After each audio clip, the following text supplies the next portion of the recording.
I want to be offended. When people are outraged by something, they're also patting themselves on the back. I think people like to be offended because there's like a really weird sense of empowerment with being offended. I think it's an attention-seeking device. Pressuring the person to make a fake apology over whatever it is he said that got your panties in a bunch. I don't know why we look at this as progress. I don't want anybody else seeing this because I didn't quite enjoy it. I want to talk about a guy named Tony Hinchcliffe.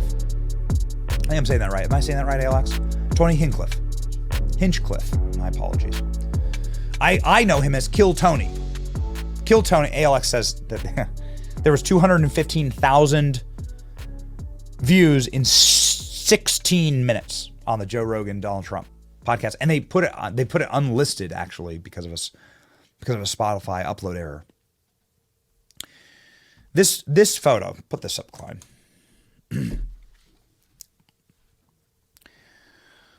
Tony Hinchcliffe is a comedian. Maybe you haven't heard of him. Maybe you have. I've heard of him because, well, I first started to get to know him because he's in the Joe Rogan orbit. He hosts a show called Kill Tony that is the most popular comedy show in the world right now. Tony Hinchcliffe is one of the most powerful and successful comedians working today. To say he's in the top 5, maybe the top 3 most powerful and successful comedians working in the country. Tony sold out Madison Square Garden multiple times over the last months. I've watched, actually. I mean, they go live during their shows for a show called Kill Tony. Tony's close personal friends are some of the biggest comedians on earth, some of the most powerful comedians on earth. And obviously he's someone who's regularly platformed, does his show out of Joe Rogan's Comedy Club back in Austin. Tony was also somebody who was the host of the Tom Brady roast. So he has like deep, abiding cultural power from like institutional Hollywood, because all of institutional Hollywood and all the institutional entertainment business showed up for the roast of Tom Brady. Tony had the best set. Like, he shut the entire place down and did so in a way that only a comedian can, by making what some would call naughty jokes about some of the people there that were very deserving, quite frankly, of being roasted. It's called a roast. It's called comedy. Comedy, by its very nature, is something that maybe you're not supposed to say, something that you're not allowed to say, but a comedian up on stage can say it. Maybe it's true, maybe it's not, but it's really freaking funny. That's what like Seinfeld's all about. It's what every comedy is really about. The absurdity of a moment, the absurdity of something happening that makes you chuckle. That's it. That's what this guy does for a living. I want to talk about the expanding MAGA movement. This is what it looked like yesterday. Look at the sea of MAGA hats all the way back to the Empire State Building. Scroll up, please. Look at that Empire State Building. So you know exactly where this is in New York. The sea of MAGA hats. Ladies and gentlemen, represented perfectly by Tony of Kill Tony yesterday giving a speech. But it's not really a speech, was it? Because he's a comedian. He's a guy who's just going up to talk on, to do an act on stage, crack some jokes, make fun of some people. He's in New York. And maybe his comedy isn't for you. I'm not sure. It tends to be quite offensive, right? Put up B-roll, please, of Tony. Like, please show the people Tony. But this is like the nature of comedy. This is the guy who they're all coming after today. And I want to say my piece on this because we use comedy on this program. One, do they understand that by going after a comedian who told hilarious jokes that are intended to offend, because that's what stand-up comics do. Like, it's a joke, people.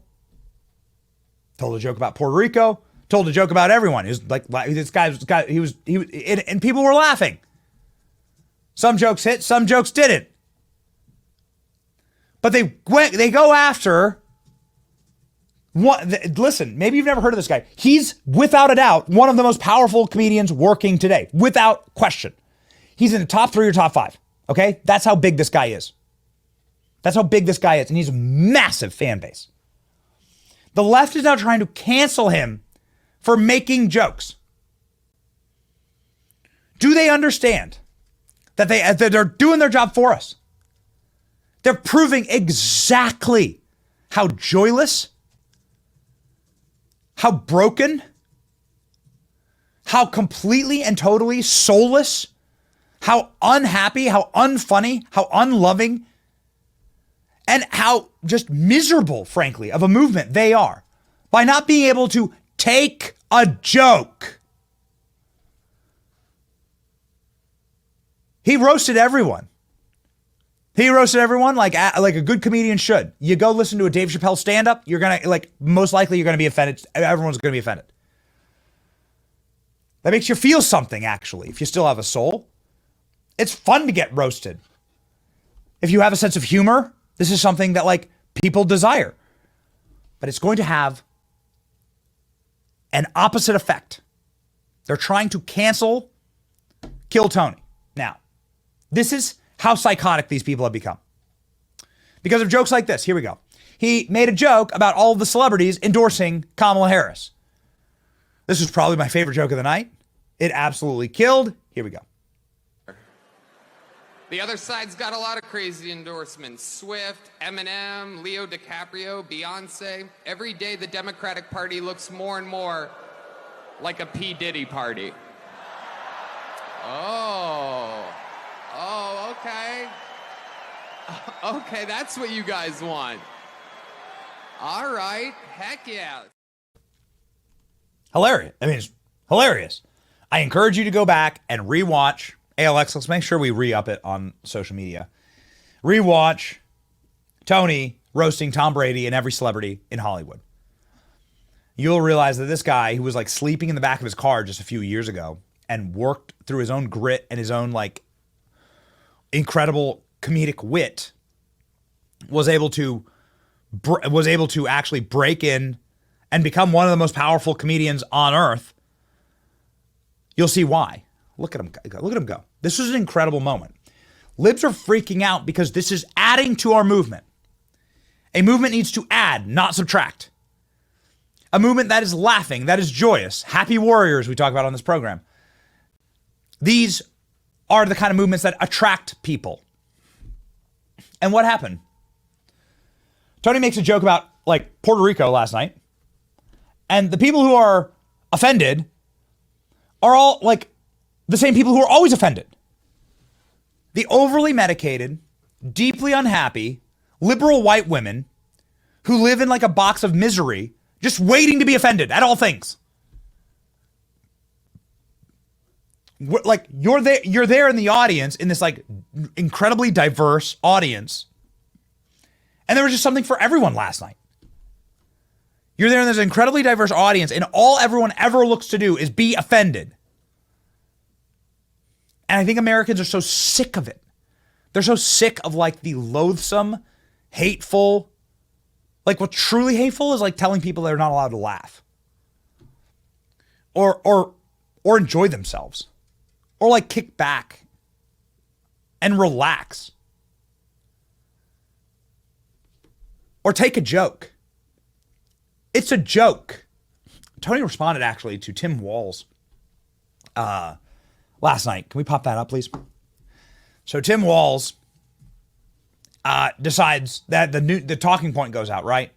Trump had a comedian that dared make jokes at his comedy show during the Trump rally. And Tony endorses Donald Trump at the rally and said something very profound. He says, you're going to vote in 7 weeks. I mean, you're going to vote in 7 days. But God voted 3 months ago by saving President Trump from the assassin's bullet. I would say probably that's my favorite line of the night. Tucker Carlson's speech was a banger. Elon Musk's speech was incredible. But that's probably pound for pound, line for line, the best line of the night. And libs are losing their minds on Kill Tony because they know that by bringing in an audience of people, they are already suffering with men. By bringing in his millions and millions and millions of subscribers and people that just want to joke and laugh and like live in an America that isn't so uptight and pretentious all the time. And gasping to be offended. And by the way, like life is offensive. All right. Like if you want to find something to be offended about, you can go find it. Everything in life is offensive. Everything in life. This water bottle is offensive. Okay? The Benny Brigade keychain is offensive. You can find something. You live in misery when you live like that. Tony saying so. Tim Walz deciding to spend last night on some type of gross Twitch stream with AOC. I'm not sure who's wearing more makeup here. And they're like playing video games. And this is what the vice presidential candidate is deciding to do in the end hours of an election is to sit on a stream with AOC and play video games. Remember, these are the adults in the rooms. But he decided to call Tony Hinchcliffe an a-hole, and Tony responded. These people have no sense of humor. Wild that a vice presidential candidate would take time from his busy schedule to analyze a joke taken out of context to make it seem racist. I love Puerto Rico and I have vacation there. I made fun of everyone, watch the whole set. I'm a comedian, Tim. Might be time to change your tampon. Do you realize that what you're going to get now is a Joe Rogan endorsement? Like they're coming after Joe Rogan's friends. Do they realize what they're doing? Do you realize like what you're presenting to the public here? By being so uptight, by being so joyless, by attacking the comedians that tell jokes at these rallies, by calling them a Nazi rally with literally zero evidence of that. First Nazi rally I've seen to have Jewish speakers, to have a bunch of Orthodox Jews literally praying during the rally, Israeli flags. It's so absurd. I often don't want to like repeat the attack lines, like the fake attack lines, but this one was personal for me because I do believe that it's now a spiritual battle. I do believe that this energy is a demonic energy that is so miserable and that knows that there's a reckoning about to happen. And it was really, really special to be a part of. So, ladies and gentlemen, that was Kill Tony's best joke. I didn't know we had the God voted line. Oh, this is great. Okay, here's arguably my favorite line of the night. Hard to choose, but here we go. It's the best place to get shot. He went down, saw blood on his hands. I'd imagine he thought right then, I think I just won this shit.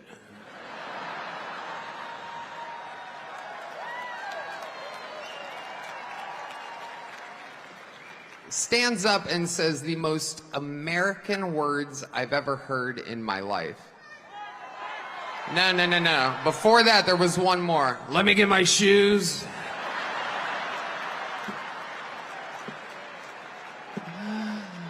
Fearless. Perhaps still with an active shooter. He's talking like a guy that just had the best one-night stand of his life. Right? Like, where's my shoes at? I gotta get the hell out of here. Let me get my shoes. And then the fight. What he did was so cool that Biden got COVID. Oh yeah. Go back, look at the timeline of everything again.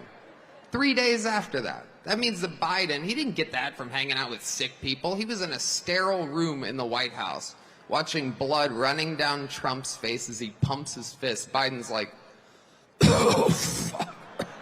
Oh, God, no. It's true. Trump survived an assassination attempt and Biden got COVID. We vote next week. God voted 3 months ago.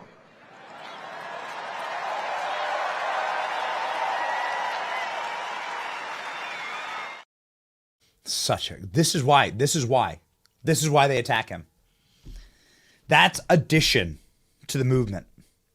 By the way, it's like rewatching that is how profound this statement is from somebody who is a Hollywood celebrity. Like like the Tom Brady roast, every Hollywood celebrity that exists was in that roast. You can take the tweet down now. Every Hollywood celebrity that wanted to be on that Netflix special with Tom Brady was there, and Tony was the closer. This guy's mainstream, and he's going to a Trump rally to endorse Trump, make fun of Biden. That's what actual bravery looks like, because he actually has something to lose. Oh, you're not going to get a job. I don't need a job, right? Like, that's the era that we're entering, which is so you don't need to give Joe Rogan a job. Joe Rogan doesn't need a job. The typical leverage points are gone. You can't even boycott his advertising. They tried that with Rogan. His show's too big. He's too powerful. The movement's real. The people are awake. And that's why they can't stand it. We were in that arena. Alex, how long were we in that arena? 12 hours? We were in that arena for 12 straight hours of nothing but love and appreciation and celebration of America, with this like deep and abiding like sense of purpose that we're going to save this place, and like a tantalizing electric spirit that can only be described as spiritual. It was near religious, and it was really the crystallization, the true formation of a durable movement, and the total remaking of the American political landscape. And it happened last night, and we got to sit there for a front row seat to see it. Man, it was such an honor.